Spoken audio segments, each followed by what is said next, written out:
예, 자, 이제 두 번째 시간으로 들어갑니다. 열왕기상 그 19장 말씀을 로마서 11장에서 재인용을 했고, 이 말씀이 계시록 13장, 그 다음 22장 이렇게 쭉 반복해서 인용이 되는데, 자, 이제 이 로마서 11장을 보겠습니다. 여기는 이스라엘을 일시적으로 버리셨지만, 반드시 이스라엘의 남은 자는 다시 또 찾아오셔서 구원하신다. 이제 그게 로마서 11장의 중심 주제예요. 그런데 로마서 11장 1절부터 4절까지 읽어보겠습니다. 5절까지. 자, 그러므로 내가 말하노니 하나님이 자기 백성을 버리셨느냐? 그럴 수 없느니라. 즉 아합과 음녀 이세벨이 때처럼 다 바알 선지자들에게 다 그냥 넘겨줘버렸느냐? 그렇지는 않다는 거예요. 다 바알과 아세라의 그 사제들, 산당제사 하는 사람들만 있는 줄 알아도 엘리야가 그렇게 생각했던 거 아니야. 그런데 그게 아니고, 그럴 수 없느니라. 나도 이스라엘인이요 아브라함의 씨에서 난 자요 베냐민 지파라. 하나님이 그 미리 하신 자기 백성을 버리지 아니하셨나니 너희가 성경이 엘리야를 가리켜 말한 것을 알지 못하느냐. 아까 우리 읽었던 그 구절을 말하는 거예요. 그가 이스라엘 하나님께 고발하되 주여 그들이 주의 선지자들을 죽였으며 주의 제단들을 헐어버렸고 나만 남았는데 내 목숨도 찾나이다. 그에게 하시는 대답이 무엇이냐. 내가 나를 위하여 어떤 목사님을 위하여 교황을 위하여 뭐 여기에 믿는 사람 죽은 게 아니에요. 누구 중인가를 알아야 돼. 우리는 누구 양해 우리가 주님의 양해야지 어떤 인간의 양이면 되겠어요? 내가 나를 위하여 바알에게 무릎을 꿇지 아니한 사람 7천을 남겨두었다 하셨으니 그런즉 이와 같이 지금도 은혜로 택하심을 따라서 남은 자가 있느니라. 그러면 그때 당시 지금도 2000년 뒤에 그러면 지금은 없겠냐 이 말이에요. 지금은 없다면 하나님의 말씀 거짓말이 되잖아요. 매 세대마다 하나님은 온 세상이 다 타락해 가는 것 같고 다 이렇게 이거는 정말 너무 아니다 막 한숨이 나고 그래도 하나님은 보존할 자를 다 보존하신 것을 믿으셔야 돼요. 그 중에 우리가 들어가기를 힘써야 돼요. 중요한 것은 그렇잖아요. 하나님이 지키는 자가 돼야 되는 거 아니에요.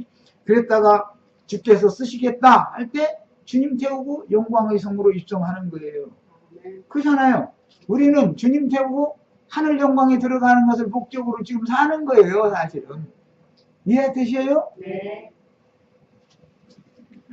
실천 이야기라는 것은 이것은 이제 숫자 얘기 이제 다 하다 보면 시간이 걸리는데 어쨌든 7이라는 것은 12 완성으로 가는 과정의 완전수라고 그래요. 이거는 이스라엘은 이 7이라는 숫자를 창세기 1장부터 그 7일 창조서부터 시작해서 그 하나님의 뜻을 완전히 이루는 것에 모든 것이 맞춰진 그 숫자로 계산하기 때문에 그래요. 그래서 7절기니 뭐 77절이니 그 다음에 뭐 7000년이니 뭐 71회니 등등 그래서 전부 7과 관계시켜요. 이것은 완전으로 가는 완전은 이제 12라는 수인데 거기로 가는 과정에는 7이라는 수가 있어요. 7은 1에다가 6을 더할 수도 있고 3에다가 4를 더할 수도 있어요. 이건 세부적으로 설명하는 건 뭐 그 전에도 내가 여러 번 얘기했으니까 나중에 하기로 하고 그래서 신약에는 전부 7로 비유를 하고 과정이기 때문에 완성은 이스라엘 12지파, 12사도 등 12가 완성인 거예요. 1에다가 6을 더해도 7이 되지만 이건 세상교회예요. 7교회. 그러나 3에다가 4를 더해도 또 7이 돼요. 그런데 1에다가 6을 곱하면 다시 6이 되지만 666 할 때 쓰는 6의 숫자 그렇게 나오는 거예요. 3에다가 4를 곱하면 12이 돼요. 3, 4, 12. 그래서 성경은 이게 암호화해서 쓴 거예요. 이것은 아브라함의 하나님, 이삭의 하나님, 야곱의 하나님 앞에 3이라는 수에다가 야곱이 아내가 넷이잖아요. 네 아내와 연합을 해요. 지금 우리는 육신을 입고 믿고 있으니까 연합하는 과정이죠. 주의 성령과 우리가 여기서 지금 영접하면 그만큼씩 오는 거 아니에요. 남편과 아내가 서로 사랑을 하는 것은 상징이에요. 진리의 말씀이 오늘 내가 그만큼 믿어서 받아들여지면 주님이 나에게 오셔서 생명의 씨를 심어주신 거예요. 이게 상징이야 다.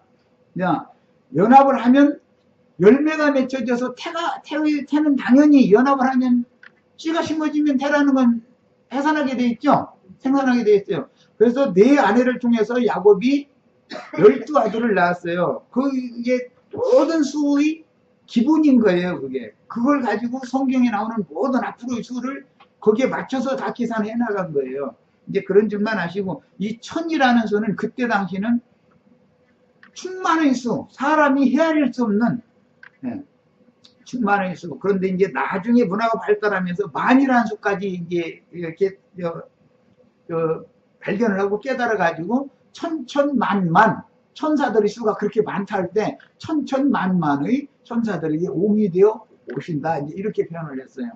이제 이런 것은 천이라는 말은 충만수라는 뜻이고, 7이라는 말은 완성, 14만 4천, 뭐 1만 2천 이렇게 계시록에 나오는 그 12라는 수로 가는 과정의 완전수다, 이렇게 이해하시면 돼요. 자, 그러니까 이제 신약 시대는 일곱 교회 시대잖아요. 교회 시대는 7이라는 수로 하잖아요. 구약 시대는 12지파. 그러죠?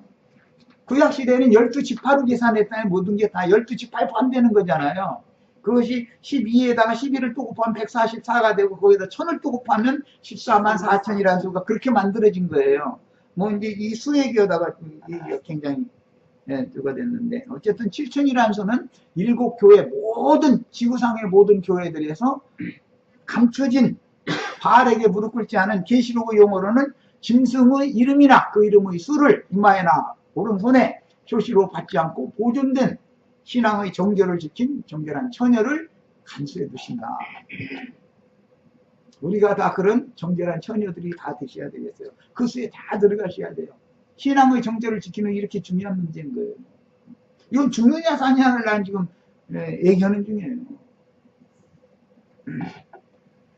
자, 이제 자료 말씀으로 다시 갑니다. 2페이지 뒷면으로 이제 가겠습니다.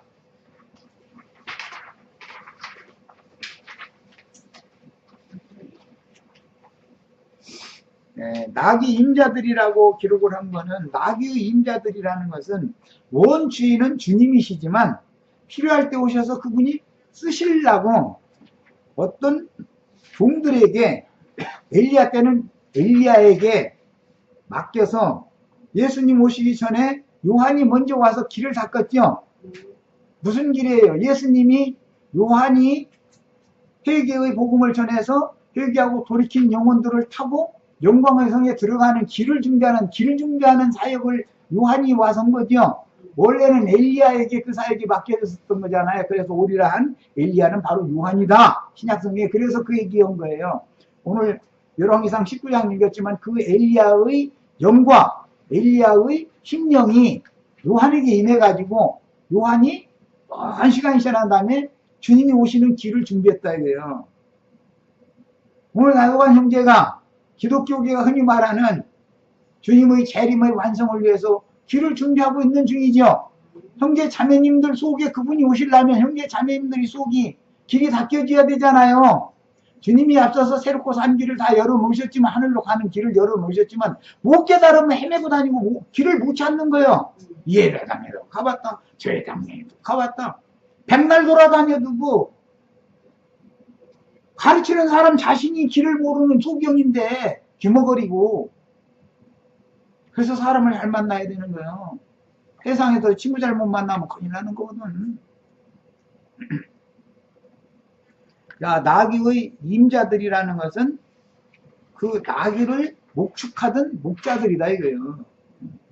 목자들인데, 나귀는 세상 죄를 지고 가는 하나님의 어린 양이신 예수님이 오셔서 대속을 해야 된다고요. 그래서 아무도 아직까지 타본 적이 없는 나귀지만 주님이 대속을 시켜가지고 그 나귀를 사용하실 수 있다, 쓰실 수 있다, 지금 그 얘기를 하는 거예요.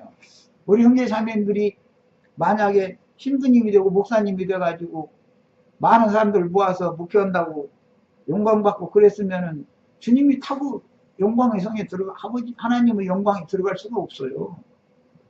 다 거기서 써주지 않았기 때문에 주님이 때가 되면 딱 종을 보내서 쓸 나귀들 불러다가 아무도 타본 일이 없는 나귀지만 예수님이 딱 탄다는 거예요. 타고 성에 들어가잖아요. 하늘의 예루살렘 성에 들어가는 것에 대한 상징이다. 그리고 구약성경에 예루살렘 성이 바벨론에게 또는 사마리아 성이 아수르에게 무너졌어요. 이게 상징이에요. 예루살렘 성이 얼마나 견고하게 다윗성을 쌓아놨었던지 잘 안 무너져요. 그러니까 바벨론 군사가 와가지고서 마음을 보고 있다가서 한쪽 허술한 데를 구멍을 내는 거예요. 조그만 구멍을 내는 거예요. 거기에 말하자면 첩자들을 보내가지고 성문 문지기들을 꼬여가지고 문을 열게 만들어요. 그리고 이제 떼제비로 다 밀려 들어와가지고 성을 점령했어요. 예루살렘 성이 이렇게 바벨론에게 점령당했잖아요. 역사에. 그 무슨 뜻이에요? 인간들의 마음의 중심인 팔레스타인 땅의 중심, 우주의 중심이 예루살렘 성이에요. 상징이요. 하나님의 집이 그곳에 있잖아요. 우리 형제 자매님들의 신앙 양심이라는 게 하나님의 임재처소를 상징하는 거단 말이야. 그런데 양심에다가 구멍을 내요. 세상 귀신들이 와서 조그맣게 구멍 나면, 구멍 뚫리면 잡기들이 떼제비로 몰려 들어오는 거예요. 그래가지고 성문을 활짝 열어젖게 버려요. 그게 뭐예요? 문이라는 것은 생각을 말하는 거예요. 생각을 마귀 나라를 향해서, 세상 나라를 향해서 활짝 열게 만들어요. 그러면 이 세상 일곱 귀신들이, 모든 귀신들이 떼제비로 들어와가지고 이 영혼을 다 점령해버린다. 그런 말이에요. 상징이다. 이거를 지켜야 된다고요. 사람은 뭐를 지킬 만한 것보다 예루살렘 성을 지켜라라고 되어 있지가 않고 뭘 지켜라? 네 마음을 지켜라. 생명의 근원이 위에 있기 때문이다. 마음의 중심에 영이 있기 때문에 팔레스타인 땅 그 나라를 지켜야 되는 거예요. 그러려면 그 나라가 정복당하지 않으려면 예루살렘 성을 지켜야 돼.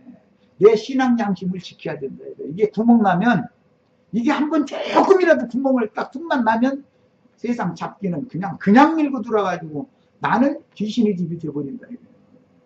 거룩한 집이 아니고. 이해하셨죠? 이게 성경 이야기예요. 이런 얘기면은 사람들이 이해를 못하는 거예요. 이해를. 왜?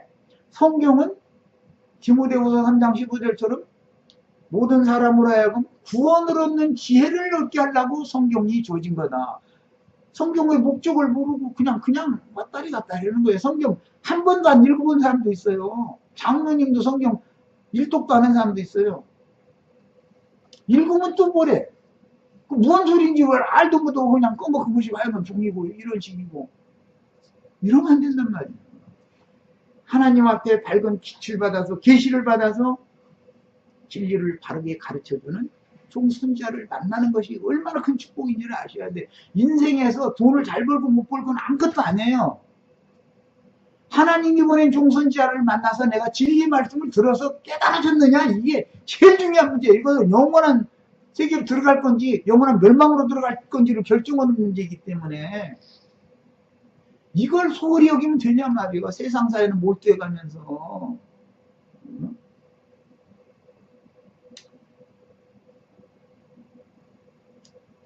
언제든지 지금 이제 예수님이 오셨을 때는 그때가 세상 끝이었죠. 네. 히브리서 1장을 찾아서 몇 절만 읽고 오겠습니다. 예수님이 세상에 오시면 그게 세상 끝이에요. 그런데 주님은 또 다시 온다고 했으니까 세상 꽃은 또 한 번 있는 거지, 그러니까. 이걸 이제 이해를 하셔야 돼. 히브리서 1장, 자, 1절, 2절 읽겠습니다.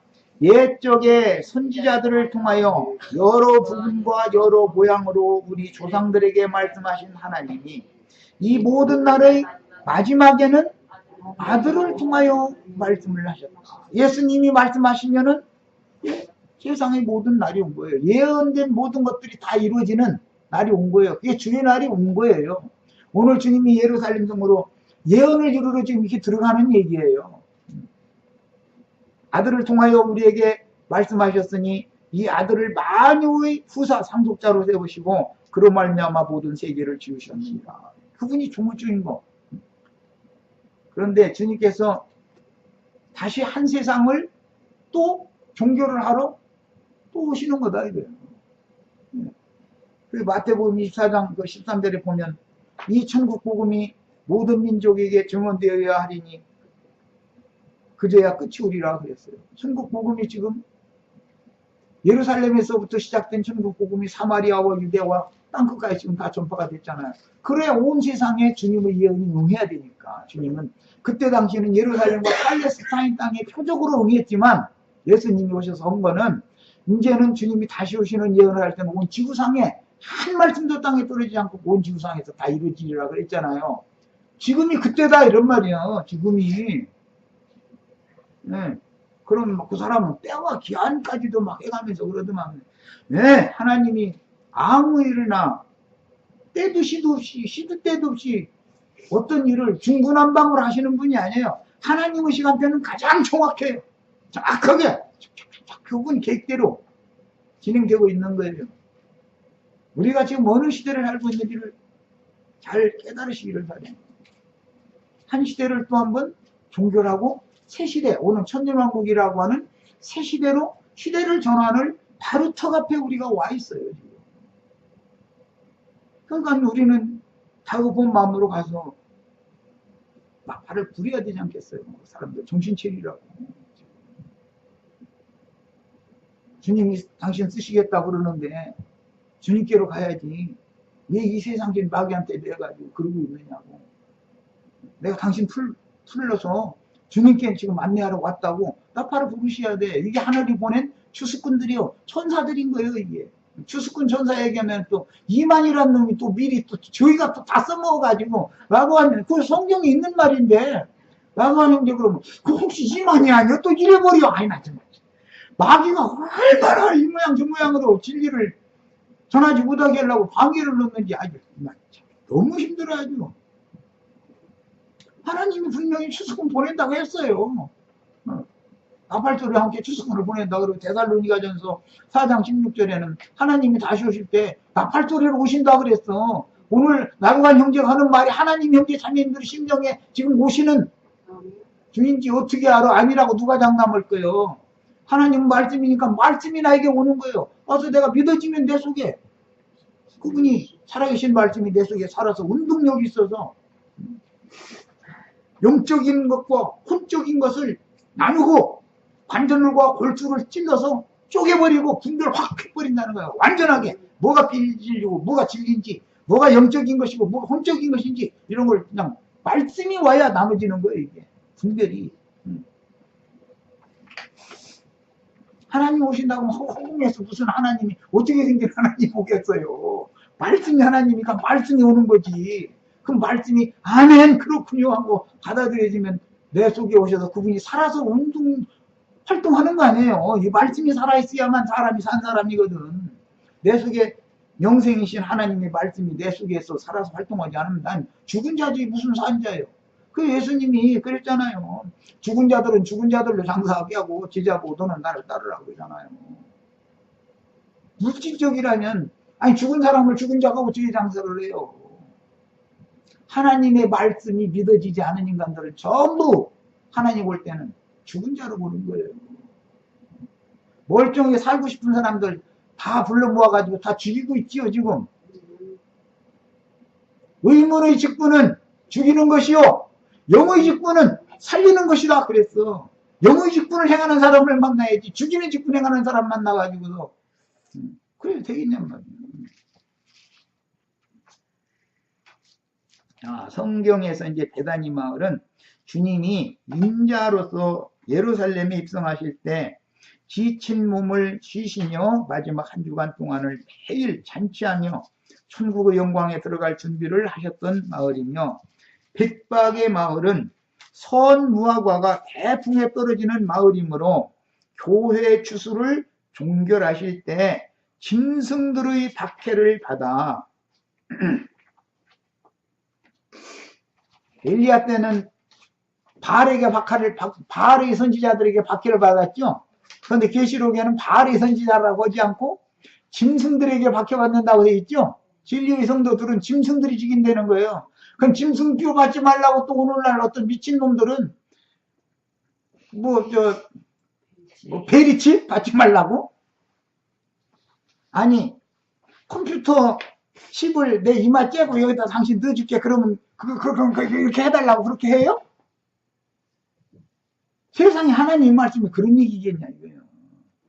오른 손바닥에다 당신의 손바닥에다 컴퓨터 칩 넣자고 이렇게 하겠냐고. 얼마나 황당하고 무지한 인간들이요. 짐승의 이름, 어린 양의 새 이름, 어린 양의 이름이라는 것은 누구의 성품과 누구의 인격이라는 말이에요. 아무개 하면 그 사람은 이런 사람이야. 벌써 그의 성품과 인격을 의미하는 말이죠. 개 하면 개의 격이 있잖아. 개격. 돼지 하면 돼지 격이 있잖아. 돼지. 그런데 짐승 인간과 하나님의 사람과 격이 있다. 이게 격이 다르다 이거예요. 이해하세요? 이름을 받는다는 것은 어린 양의 이름을 받는다. 그 말은 예수님의 성품과 인격을 이마에다 받는다는 말은 세뇌당한다. 세뇌당한다. 자꾸 가르치면 새겨지는 거예요. 사람은 인침을 받게 돼 있는 거예요. 그런데 짐승의 마음을 받은 사람들한테 예배당에 가서 계속 그 설교를 들으면 짐승의 인격이 새겨져 버려. 무지한 인격이 깜깜해. 짐승의 마음을 자꾸 받으니까 세뇌당한다 이거예요. 그런 사상으로. 오른손에 받는다. 짐승의 표를 오른손에 받는다. 이게 무슨 뜻이야? 짐승 권세는 3권이다 그래가지고 영권에도 왕권, 제사장권, 선지자의 권이 있어요. 3권이 있어요. 그런데 짐승도 세상 정치 권세를 갖는 권세가 있죠. 그 다음에는 재물이라는 것이 권세가 있죠. 재물이 힘인 거예요. 돈이 그게 힘이에요. 세상 나라에서는요. 정치 권력이 없으면 돈이라도 있어야 돼요. 세상에서는. 큰 소리 치려면. 이 두 권세보다 가장 좋은 권세는 목사님들이 가진 교권이라고 하는 교권. 이거 3권이라고 그래. 이게 전부 짐승들이 권세인 거예요. 세상, 죄송하지만, 트럼프 대통령께서 이 짐승이요. 우주를 다스리는 전 지구를 지배하는 호령할 수 있는 짐승 보좌에 앉아있는 사람, 그게 용상에 앉아있는 사람이에요. 계시록에는 용의 보좌 얘기 나오죠? 용의 보좌라는 건 세상 신보고 용이라고 그러는 거예요. 옛날에 임금 보고 용이라고 그랬어. 용이 앉는 그 보좌 보고 용상이라고 그랬어. 그래서 성경에도 용상이에요. 그래서 나오는 거예요. 짐승 보좌다 이거예요. 거기는. 재벌 총수들 큰 빌딩 회장실 있죠? 재벌 총수 앉아있는 이 보좌가 뭐예요? 짐승 보좌 아니에요? 짐승 보좌. 그 사람이 거기서 한마디 하면 전 세계에 있는, 예를 들어서 우리나라 이제 삼성 누구다 그러면은 삼성 회장이 한마디 하면 전 세계에 삼성 그룹에 속한 거 다 움직여지잖아요. 로마교 교황청에서 한마디 하면 전 세계 그들이 말하는 교회라는 것들이 다 일사불란하게 움직여지죠. 어떤 당회장 목사가 한마디 하면은 그의 사상이 온 땅에 다 전파되죠. 이런 것을 마귀도 이 3권을 운용한다 이거예요. 그래서 용의 입과 짐승의 입과 거짓 선지자의 입에서 이 거짓말들이 나와가지고 이 3권을 이마에나 오른손에다가 잡고 새긴다 이거예요. 그걸 주고. 오른손에 지금 오늘 또 이거 오른손에 표 받으러 갔잖아요. 많은 사람들 지금 주시옵소서. 손바닥 내미는 거예요. 여기다 이거 달라 이거예요. 이거 부어 달라 이거예요. 이거 거짓대들 모여가지고 난리야 지금. 못 달라는 거예요. 그 짐승세계의 3권 달라는 거 아니야. 들어가도 복을 받고 나와도 복을 받고 머리가 되고 꼬리가 되지 않고 막 부자 되게 해주시고 자자손손 잘 되게 해주시고 지금 다 그거 받으러 간 거 아니에요. 그런데 너희는 하나님의 자녀가 됐으니 아래 것을 생각하지 말고 위에 것을 생각하고 땅의 일을 생각하지 말고 하늘의 일을 생각해라. 성경이 이렇게 돼 있어. 그런데 그게 그들이 하는 게 지금 위에 것을 자꾸 하늘 일을 생각하는 사람들이 모여서 그렇게 하는 거예요 지금? 매사가 다 반대로 매사가 다.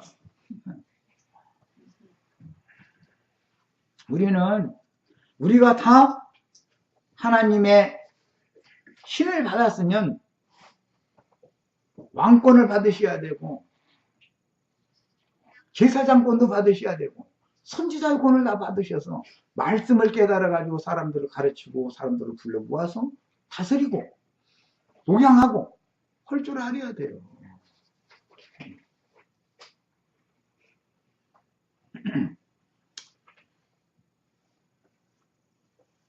네. 그래서 성경에 베다니 마을은 주님이 인자로서 예루살렘에 입성하실 때 지친 몸을 쉬시며 마지막 한 주간 동안 매일 잔치하며 천국의 영광에 들어갈 준비를 하셨던 마을이며 벳박의 마을은 선무화과가 대풍에 떨어지는 마을이라는 게 뜻이에요. 그 의미가. 이것은 교회의 추수를 종결하실 때 율법과 선지자의 때를 종결하실 때 예수님이 오셔서 한 것은 표적이죠.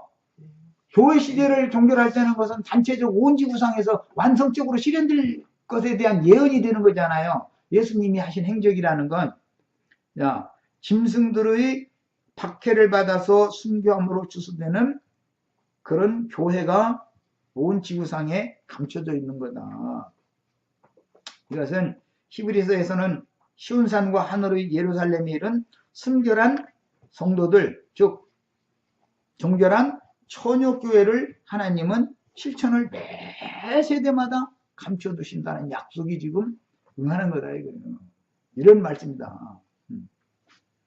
이거는 계시록 6장 9절로 11절을 인용해 놓은 그 구절을 찾아 읽겠습니다. 벳박이라는 말은, 계단이라는 말은 가난한 자들의 집, 고통받는 자들의 집이라는 뜻이고, 벳박이라는 말은 선무화과가 떨어지는 마을이다, 그런 뜻이에요.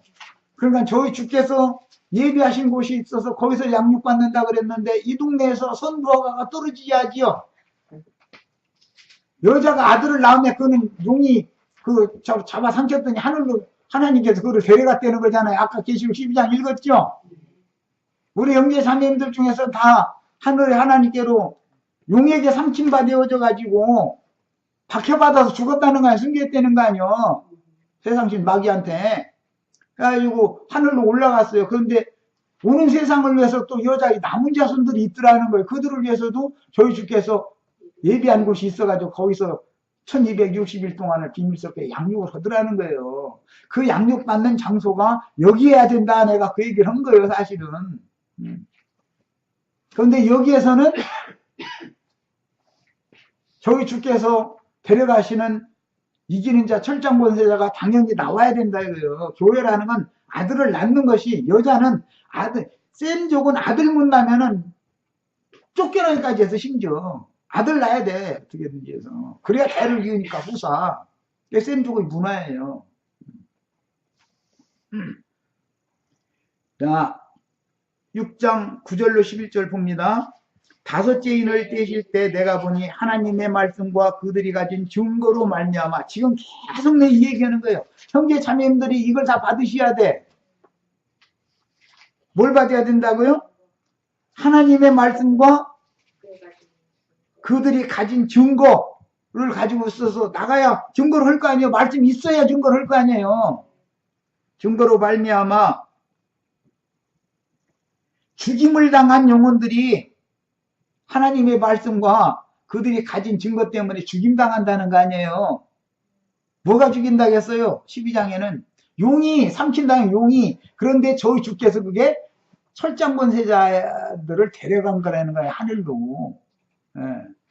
우리가 하늘로 이렇게 철장 권세 가지고 하늘로 다 데려감을 받으셔야 되겠어요. 그들이 제단 아래에 있어서 큰 소리로 불러 이르되 거룩하고 참되신 대주제여 땅에 거하는 자들을 심판하여 우리 피를 갚아주지 아니하시기를 어느 때까지 하시려 하나이까. 그게 무지한 피 흘림을 당했다는 거 아니에요. 하나님 말씀과 저희 가진 증거 때문에 죽임당한 거예요. 피 흘림을 당한 거예요. 예수님처럼. 이것도 예수님 죽일 때 빌라도가 손 씻어가면서 난 이 피에 대하여 관여하지 않겠다. 그러니까 예수님 죽이는 자들이 뭐라겠어요? 그 피를 우리와 우리 후손들에게 돌리소서 그랬죠. 예, 그때 당시 우리와는 예수님 죽였고 그 다음부터 사도들을 계속 죽였고 오늘 또 우리들을 죽여가지고 그 수를 채우는 거예요. 지금 피의 양이 차야만 하나님이 한 시대를 종결할 수 있는 거예요. 그래서 예수님 죽기 전에 마태복음 23장에 보세요. 하나님께서 종선지자들을 보냈을 때 너희가 다 낙해하고 죽였잖냐. 아벨의 피로부터 제단과 성전 사이에 돌에 맞아서 죽은 바라기야의 아들 사가랴의 피까지 너희가 담당하라. 너희가 그 피의 양을 채워라. 그랬던 거예요. 그 예수님 피가 마지막 채워져야만 한 시대가 딱 종결되는 거예요. 그런데 우리 후손들에게도 돌리소서 그랬으니까 그 뱀의 후손들은 여자의 후손들의 피를 계속 흘려서 양을 또 채워야 된다 이거예요. 그래서 한 시대가 또 지나가는 거예요. 여기에 우리 형제 자매님들은 남은 자가 되려고 하지 말고 땅에 남은 자가 되려고 하지 말고 철장 권세자로 이 피 흘리는 자의 수에 다 가입되시기를 바라는 거예요. 나는 그러는 거예요. 거빌랑 되시지 말고 네. 거빌랑 되시지 말고 우리가 할 수 있나이다 하면은 그렇게 해줘. 하나님이 걸어가는 것이지 사람이 하는 게 아니니까. 뭘로 건설력은 우리가 할 수 있겠나이다 하는 것은 주님의 잔 우리가 마시고 주님의 세를 우리도 받겠습니다. 그 말은 뭔 뜻인지 알도 못하고 경소리요. 그러니까 너희가 과연 내가 마시려는 잔, 내가 받을 세례를 너희도 받을 건 받을 거다 그랬어요. 사도들이 그 길을 간 거잖아요. 그것이 무슨 약속이라고요? 헤렘율법, 충성서약이다. 충성서약. 우리 박영재님, 박자매님, 우리 이영재님 부부, 전부 인이나 자매님, 루디아 자매님, 우리 오희숙? 갑자기 왜 이름까지 다 주시? 오희숙 자매님. 그래야 더 친근하지. 이 말씀이 꼭 응하기를 바래요. 믿음대로 되는 거예요. 이렇게 이것이 이게 말씀이구나. 아멘! 그거 받아들이면 믿음대로 되는 거예요. 믿음대로 다 믿음대로 되는 거예요. 그렇게 믿으면 세상 사람 식으로 믿으면 그들 멸망한다고 돼 있으니까 성경에 그럼 그들 믿음대로 되는 거예요. 우리는 기왕이면 정말로 창세기 1장에서부터 복이 준비된 그 복을 받는 그 믿음을 가져야 되지 않겠냐 이 말이에요. 네. 각각 그들에게 흰 두루마기를 주시며 이르시되 옷을 벗었기 때문에 그래요. 이거는 이제 오늘 다 겉옷을 지지자들이 겉옷을 벗어서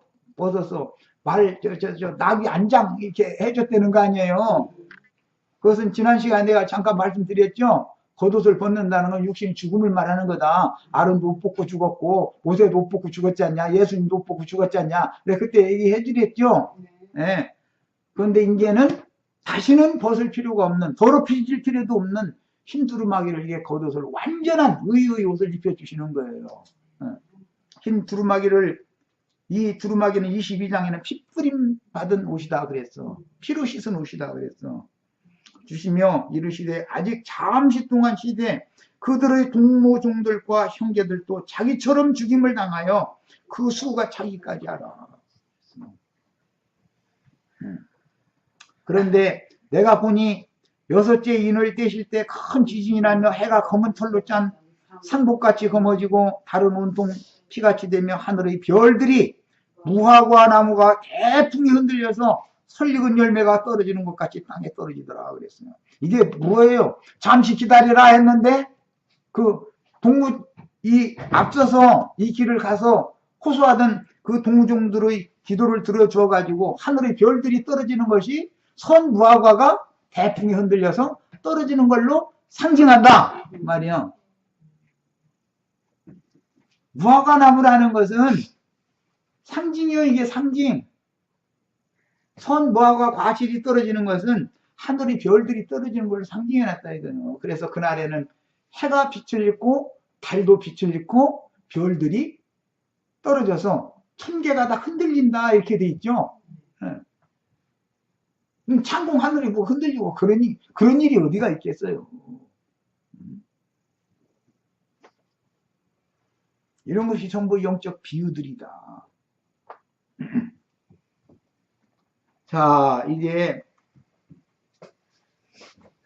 계시록 기왕 폈으니까 13장 15절 읽고 오겠습니다. 바알에게 무릎을 꿇지 않으면은 다 죽였죠. 구약시대에 7천 이수를 채우도록까지 죽이는 거예요. 구약시대에는. 그런데 신약시대에는 바알에게 무릎 꿇는다고 되어 있지 않고 짐승에게 절을 하게 한다 이렇게 해놨죠. 13장에 보면 짐승 앞에 가서 절하게 하잖아요. 자, 그런데 15절만 읽겠습니다. 그가 권세를 받아 그 짐승의 우상에게 생기를 주어 그 짐승의 우상으로 말하게 하고, 지금 목사님들이 설교권 갖고 있죠? 그 짐승 우상들이라는 거 내가 계속 설명했어요. 산당제 사장들이에요. 바알의 사제들이에요. 그게 아세라의 사제들이고, 예, 그 진리의 증인들이 아니에요. 그들이 말하는 권세, 설교권이라고 그래, 설교권. 목사 한수 바지야 설교권 있죠? 우리 이경희 자매님, 내가 말씀 깨달은 거 있는데, 여 은혜교회 목사님 강단 좀 1시간만 빌려주세요 하면 설교권 줘요? 박경희 자매님, 참, 이경희 자매님이 아니라. 설교권 안 줘요. 자기네들만 특별히 가진 권세라고 주장하고 있지. 그런데 성경에는 다 우리가 왕이 되고 제사장이 되고 선지자가 다 될 수 있는 거예요. 선지자는 말씀해야 되잖아요.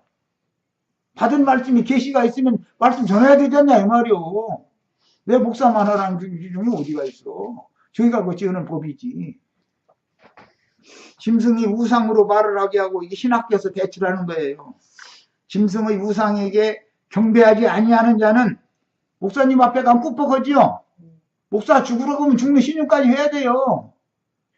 그래요 안 해요? 만약에 불복종했다가는 감히 기름 부음 받은 종 앞에서 평신 돌아가는 것들이 왜 이러느냐 불순종하느냐 이렇게 나가버려. 그래서 내가 그제 그 얘기한 거예요. 그리스도의 배필을 종놈이 말이요. 안방에 있는 여주인을 그렇게 함부로 해버려? 하나님의 왕궁에 있는 여주인을 직관님이 뭔데 그렇게 함부로 해? 뭔 이치를 알고서 해야 되는데 심지어 그러다 보니까 여주인이 종님 그래. 우리 종님, 불의 종님, 뭐 능력의 종님 막 종님이래. 아니 종놈이지 왜 종님이요? 여주인이 아무개야 이리 오너라 그러지. 그죠? 아무개 목사 이리 좀 와봐. 그래야 되는 거예요. 형제 자매님들이 그럼 네 하고 와야 돼. 지가 종이면. 맞아요 틀려요? 안방 문 열어가면서 여주인이 아무개야 돌쇠야 이리 오니라 그러면 네 소임 여기 왔나이다 이래야 되는 거예요. 그런데 종놈이 왜 종님이 돼가지고 이 난리냔 말이요. 매사하다 거꾸로 해. 그런데 그게 정상이요. 그게 비정상이 정상이 우리나라에서 흔히 사용하는 신문에 나오는 말이에요. 비정상이 정상이 돼버렸어. 보는 게 아니고. 그래서 이걸 다 원위치로 돌려놔야 되는 거예요. 이 일을 위해서 목숨을 바쳐야 된다 이거예요. 피의 양을 채워야 돼.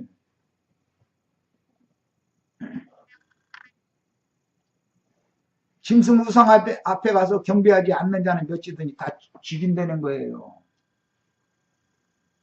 너희는 교회도 없어? 이단이구만.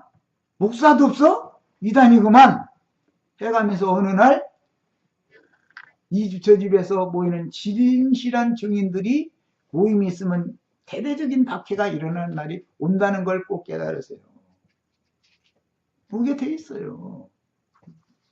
그럼 누가 누구를 죽이는 거예요? 기독교 개혁, 유대교의 기득권자들이 예수님과 사도들을 죽인 거예요. 아세요? 빌라도가 죽였다고 거짓부렁 하지 말라고 그래. 빌라도는 안 죽이려고 그랬어요. 아무리 살펴봐도 죄가 없다. 이 사람 죽일만 죄가 없다. 너희가 하도 그랬으니까 그러면 밀란 일어나지 않게 하기 위해서 그러면 그 태장 그 매를 좀 때려서 그럼 때리는 형벌 해가지고 이렇게 살려주자. 내가 볼 때는 그 사람 죄가 없다. 죽일만 죄가 없다. 아니래. 그는 십자가에 못 박고 바라바를 풀어줘야 된대. 그 바라바라는 게 밀란을 일으킨 주무자였다는 거잖아요. 로마에 대항했던. 근데 그 바람에 예수님 바람에 바라바가 살아난 거예요. 그랬죠? 예수님 어린 양으로 박경희가 대속받았다 이거예요. 바라바가 마땅히 죽을 놈이잖아요. 바라바가 원래 사형수 아니야. 그런데 아무 죄도 없는 예수님 어린 양으로 지금 남이 대속하는 얘기야. 이해되세요? 네. 오늘 우리 박영재님, 박경희 자매님 대속받는 날이니까. 예수님이 죽고 바라바가 대신 살아났어. 그 놈이 죽일 놈인데.